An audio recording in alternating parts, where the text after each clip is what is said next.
Fala galera, aqui fala é o Dredd, sejam bem-vindos à continuação do nosso curso de etnofarmacologia. Antes de tudo, gostaria de fazer um agradecimento especial ao Weber Gutierrez, o nosso novo Engels Transcendental, apoiador master do canal. Então, muito obrigado, meu querido, você está ajudando esse jovem ser a realizar um sonho. Claro, também gostaria de agradecer Gustavo Madureiro, Natália Piccolo e Vitor Tsuyoshi por estarem dando esse apoio ao canal também. Desculpa o gerúndio. E se você quer ajudar o canal a continuar crescendo, a ter conteúdo, inclusive com mais frequência e mais qualidade aqui no canal, então por favor faça como eles e considere acessar o Apoia-se, tá? O link tá aqui na descrição. Pois bem, me siga nas redes sociais, xdreads no Instagram, ou Dreads no TikTok. E é isso, bora que bora? Meus amigos e minhas amigas, a primeira aula foi densa, mas importante. Foi elucidador, eu espero, mas querendo ou não, foi uma provação de interesse ao tema. Agora sim as portas se abriram, e se você gostou da aula introdutória, daqui pra frente vai ficar muito melhor. Começaremos de fato a nossa volta ao mundo para ver como e onde a nossa Mary Jane surgiu. Então vocês estão preparados? Papel e caneta na mão, tinta, pincel, tanto faz. Bora pra aula. Parte 1. Boom Shankar. No início eram os xamãs. O xamã conecta o passado ao futuro.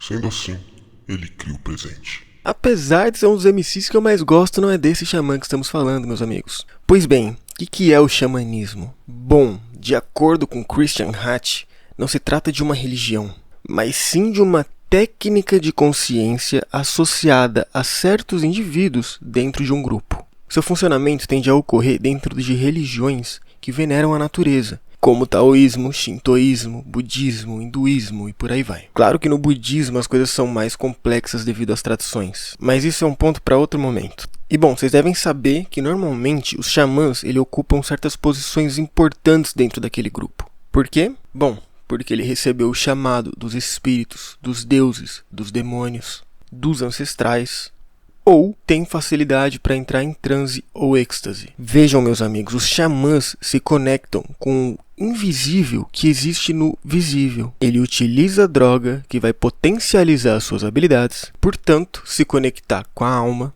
com outros animais e com outros mundos. Veja bem, isso é um curso de antropologia, certo? Então, independente da sua crença ou da minha crença, o ponto é, estamos vendo povos, através dessa escuta transcendental, dominando diferentes tipos de uso de plantas, seja como medicina, poder de cura ou de dano.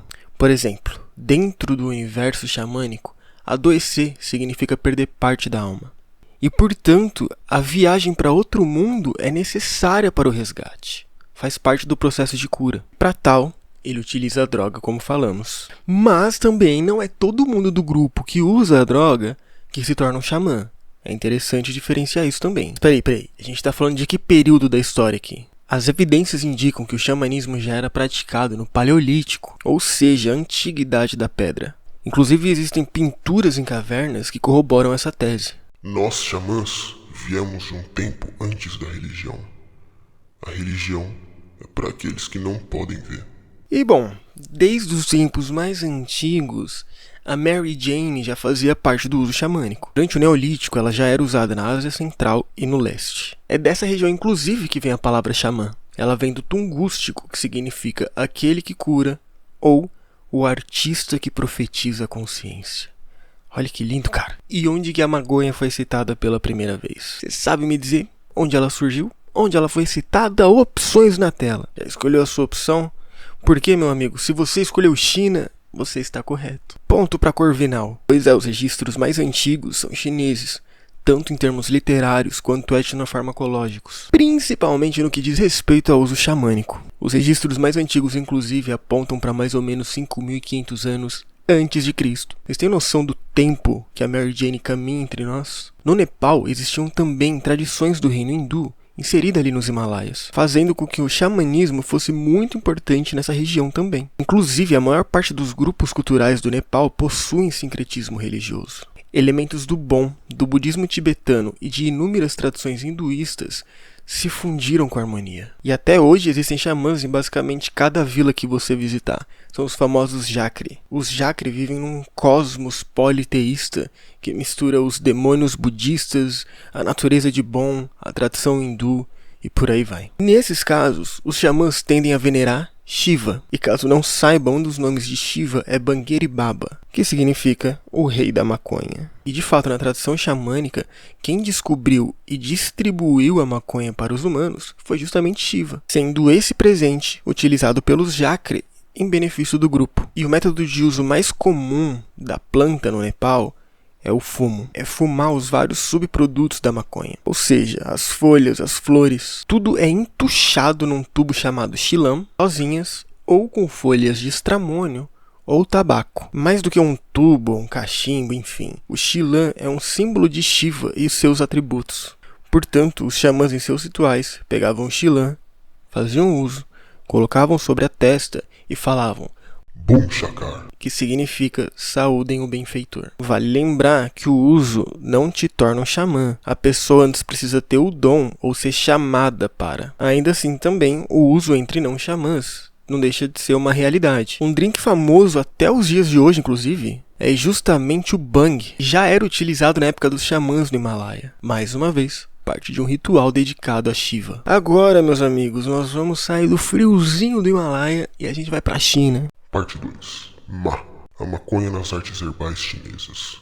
A maconha, meus amigos, esteve presente na juventude da civilização chinesa, que já é antiga pra caramba. Ela foi a primeira planta a ser cultivada pelas tribos do norte depois da sedentarização, ou seja, depois da era nômade. Cordas, redes, tecidos eram feitos a partir das fibras da maconha. Além disso, você já deve ter ouvido falar que a primeira forma de papel que conhecemos surgiu justamente na China. Parte importantíssima do processo, um dos ingredientes fundamentais era também justamente a maconha. O livro mais antigo da China existente, por exemplo, o Xijing, ou o Livro das Canções, foi escrito no norte mais ou menos entre o século IX e VI a.C. Meus amigos, menções frequentes da verdinha são feitas nessa obra. Em Novas Canções do Zhou Li, por exemplo, que foi escrito ali por volta do século III a.C., a maconha é retratada como algo sagrado. Se liga. Eu planto as flores no campo sagrado de maconha.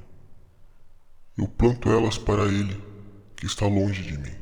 E bom, o xamanismo chinês antigo, provavelmente assim como todo o xamanismo paleoasiático, ele foi muito naturalmente se integrando ao taoísmo conforme ele surgia. Olha uma representação do Fuxi, por exemplo, um herói xamânico da China antiga. Ele não era só um oráculo, mas também um professor do uso medicinal da maconha. E vale lembrar que aqui, meus amigos, a maconha também era muito usada na arte do amor. E errados não estão também, né? Mas agora, meus amigos, chegou a hora de apresentar para vocês o fundador mitológico do conhecimento tradicional de ervas e farmácia.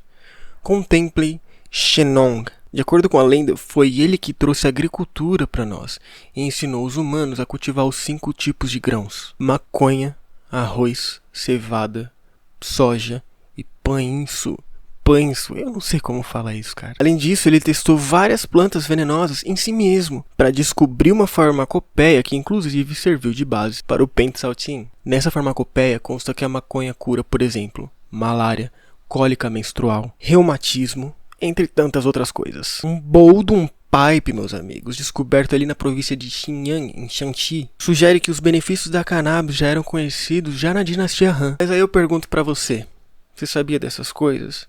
Esse tipo de conteúdo e conhecimento vale seu like ou não vale? Eu espero que você tenha gostado, porque a aula de hoje acabou. Teve bastante informação, mas a gente já começou a nossa volta ao mundo. Agora você já sabe o que é etnofarmacologia, em que contexto surgiu a maconha, como, onde, em que período histórico. Isso é só o começo, mas a gente está no comecinho da trajetória histórica da... Então, novamente, se gostaram, deixem um like no vídeo, custa nada. Comenta, compartilha e se inscreve e ativa o sininho se você não é inscrito, hein? Vou agradecer mais uma vez o Weber, muito obrigado pelo apoio mesmo. Agradecer também Gustavo Madureiro, Natália Piccolo e Vitor Tsuyoshi pelo apoio que vocês têm dado.